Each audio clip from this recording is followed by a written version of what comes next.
I'm State Representative Seth Grove. I'm currently the interim chair for the State Government Committee and the chairman of the Government Oversight Committee. In these capacities, I've been asked to review the 2020 election, mind you, with 9 business days before Thanksgiving and the end of session when our standing committees turn into pumpkins. To date, we have passed House Resolution 1100, sponsored by Representative Jesse Topper, to direct the Legislative Budget and Finance Committee to conduct risk-limiting audits on the ballots in all 67 counties and reestablish the Act 35 data report. I don't think that's the COVID tracker.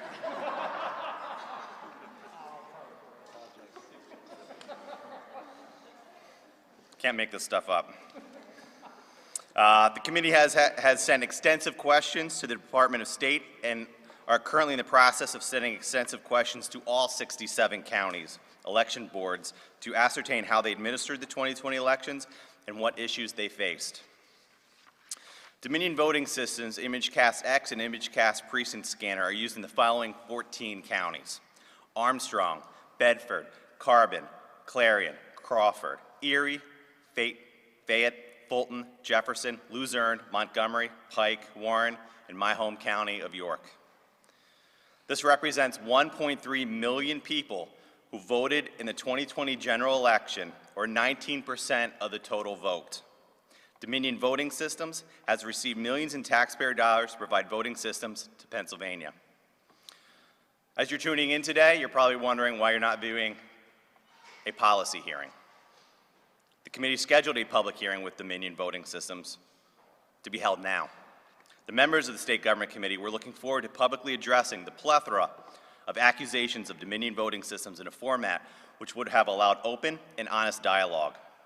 I was impressed at what appeared to be the willingness of Dominion Voting Systems to address accusations, and it would have put the 1.3 million Pennsylvanians who use their machines at ease, including myself.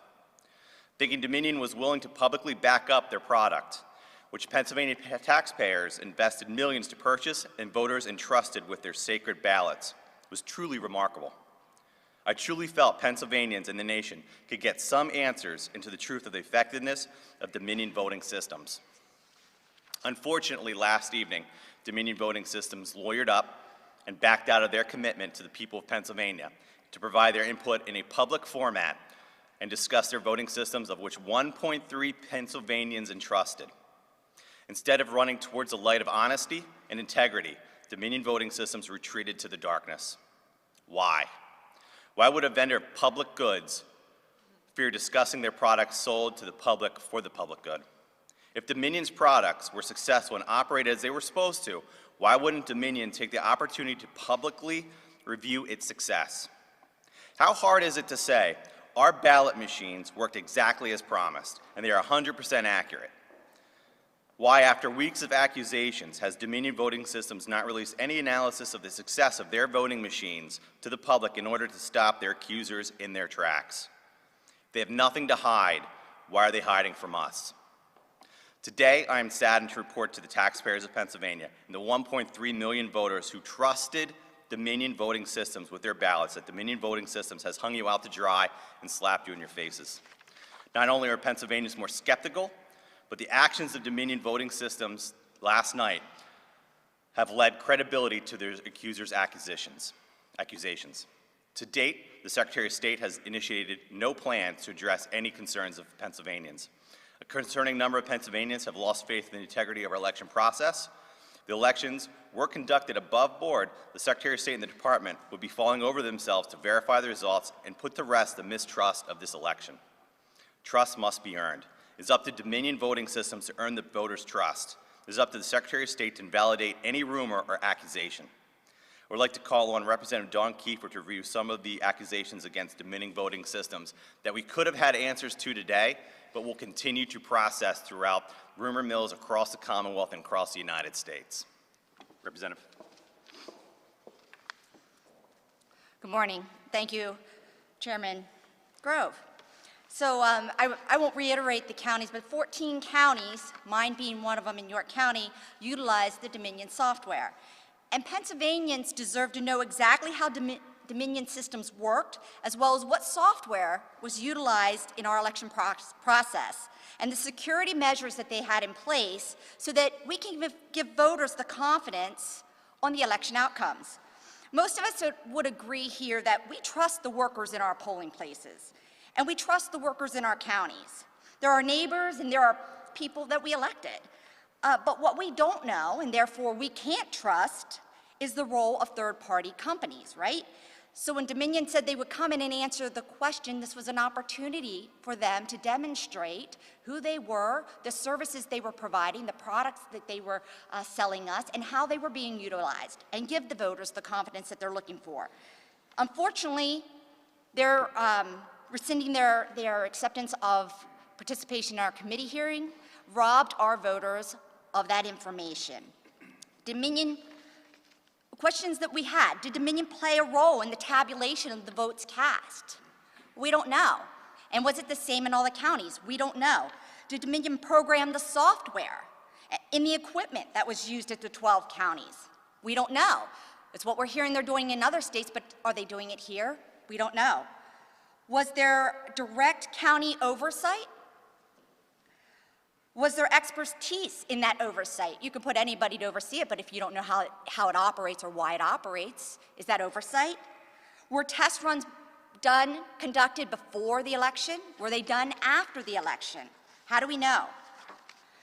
Does Dominion use open source softwares so that observers can go in and they can see exactly what switches are being turned on and turned off? We don't know.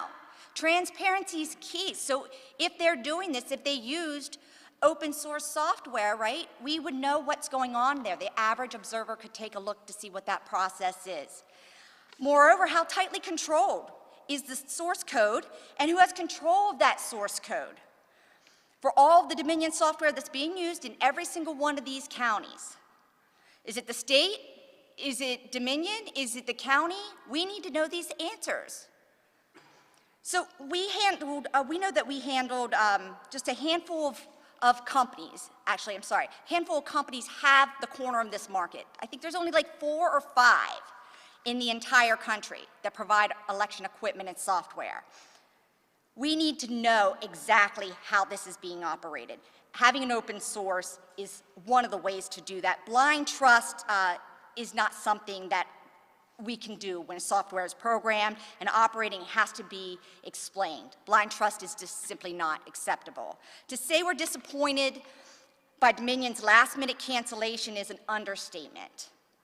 We have a duty as those constitutionally charged with the facilitations of elections in the state, and it's imperative that we demonstrate that our electoral process and our system was fair, was free, and was equitable. And unfortunately, without having these questions answered, we can't give voters the confidence that they're looking for. Thank you. Thank you, Representative. The issues and accusations could have been professionally addressed this morning. Pennsylvanians could have been put at ease, but we walk away more skeptical. With that, I'll take any questions. Yes.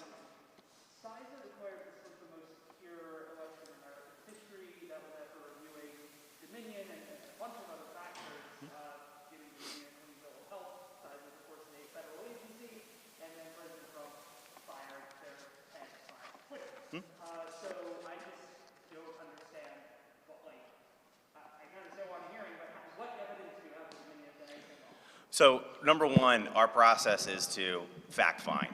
We wanted to fact find. Part of this hearing was to fact find, to bring Dominion in and address all those concerns that are out there. We want answers. She just elevated them. If CISA has said... Okay, allow me to mention that CISA has a board that oversees elections and these vendors. Dominion has somebody that sits on that board.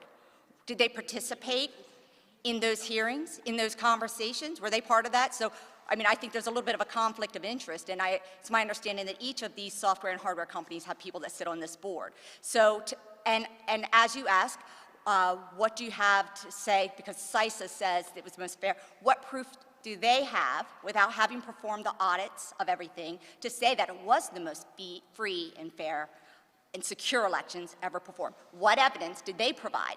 I haven't seen any. Y'all were here months ago talking about CISA standards for safety of people in this pandemic, and now CISA isn't good enough. It just does not make sense. Standards. Than an audit. Right. So today we were supposed to sit down with Dominion and have an open forum discussion on all those issues. Whether they're true or not, let's have the discussion and knock them down to provide accuracy to our voters. They walked away from the table. There was no reason to do that. They're not being litigated. There's no lawsuit against Dominion that's currently filed.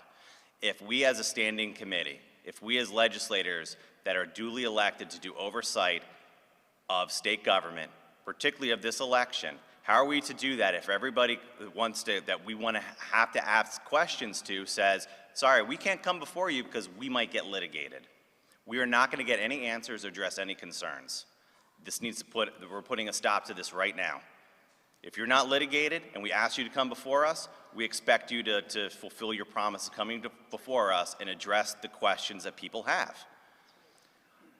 It's not going to change the outcome, but we need to know what happened. Dominion was part of that. There are broad accusations. I didn't say they were true. I didn't validate any of those accusations. We wanted to give them the opportunity to address them. They chose not to. Why? That is what we want to know. So have you talked to Chairman Saylor? It adds more skeptical issues with our constituents moving forward. We just tried to have an open discussion. That was the point of the hearing, Steve. So have you talked to Chairman Saylor about subpoenas? You have subpoena power? Are you going to Subpoenas are a tool of the legislative body. They're effective in providing oversight. And that is as far as we're going to discuss subpoenas. Any other questions? No further questions. Thank you all for coming out. Hopefully Dominion will be responding to this with concrete answers to every single accusation that's been out there. Thank you.